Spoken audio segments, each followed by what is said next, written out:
tree. Wait, let me start over. This was my third wait, let me start over, and even I knew I was just stalling, dragging it out. This wasn't starting over. It wasn't a beginning. It was an end.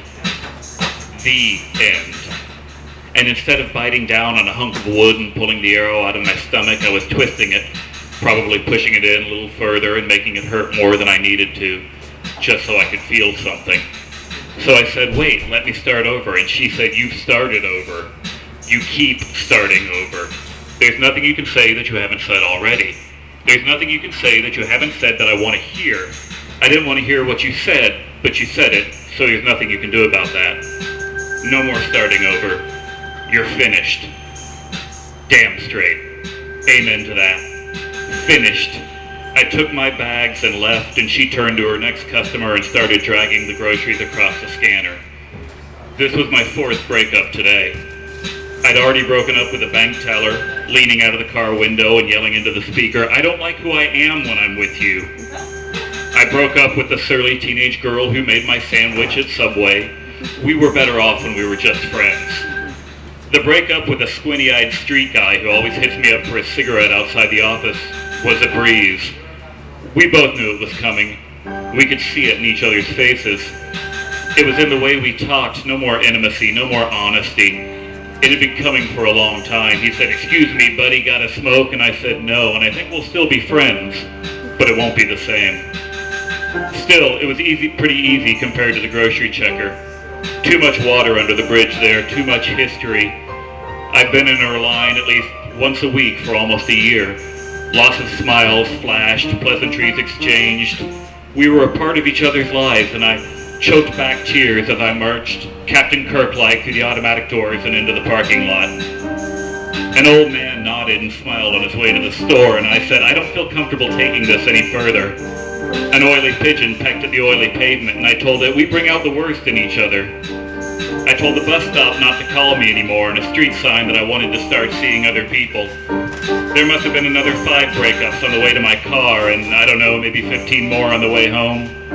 I was breaking up with the sun and the sky and the road. I was breaking up with the whole world. Breaking up.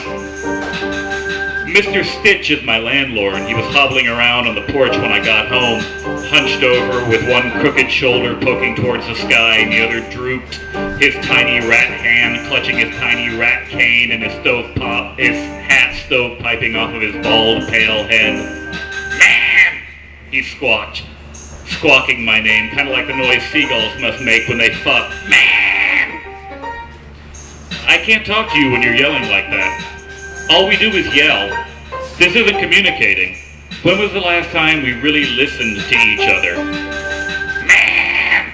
I let myself in and closed the door on my misshapen residence manager scratching around on the porch. As soon as I was inside, or immediately upon my ingress if you prefer, a battalion of roaches, the dirty dishes, the dust bunnies, a lone, lanky, laconic mouse scattered and reformed themselves into battle lines, creepy and crawly and crisp with military efficiency, and began their advance across the warped wooden floor. I would have none of it. I told them they were strangling me, that I was completely losing my identity in us, that I wanted to be me again, and they could be them, and it was really the best thing for all of us. They protested. They mentioned our long walks by the river and that Christmas we blew off our families and stayed at the coast, but I was resolute. That was ancient history. We were ancient history. Once again, they resorted to, can't we go back to where we were before all this? And once again, I reminded them of all the nights that ended with screaming fights and angry accusations. Why was I closing myself off from them after I'd given them so much? Scraps of food, flakes of my dead skin. Was I seeing other insects? I crossed my arms and turned my back on them, all 877, and I refused to be baited into an argument, even when they mentioned my issues with my issues. They pushed every button they knew I had, and even a few that I don't think they knew I had, but secretly suspected. But I remained silent.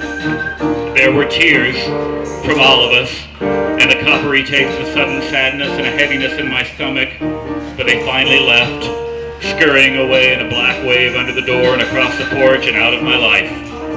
We were broken up. Man! Mr. Stitch screamed. Man!